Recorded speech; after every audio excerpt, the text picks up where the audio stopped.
નમસ્કાર, જય સિયારામ, જય માતાજી. આજે એક એવા મંદિરમાં આવવાનું થયું કે જેનો શિખર નથી, કોઈ ધજા નથી, કોઈ દેવ નથી, પણ એમાં જીવતા જાગતા દેવ બિરાજમાન છે.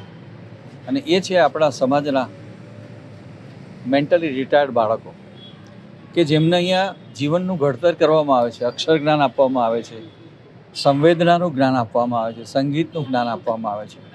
એવી સંસ્થા કે જ્યાં આવીને તમને ઈશ્વરનો સાક્ષાત્કાર થાય.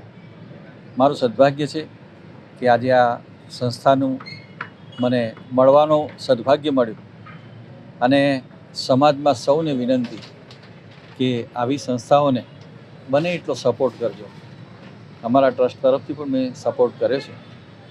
એટલે બને એટલા બાળકોને દત્તક લેજો, સંસ્થાનો સંપર્ક કરજો અને ઈશ્વરનો સાક્ષાત્કાર કરજો.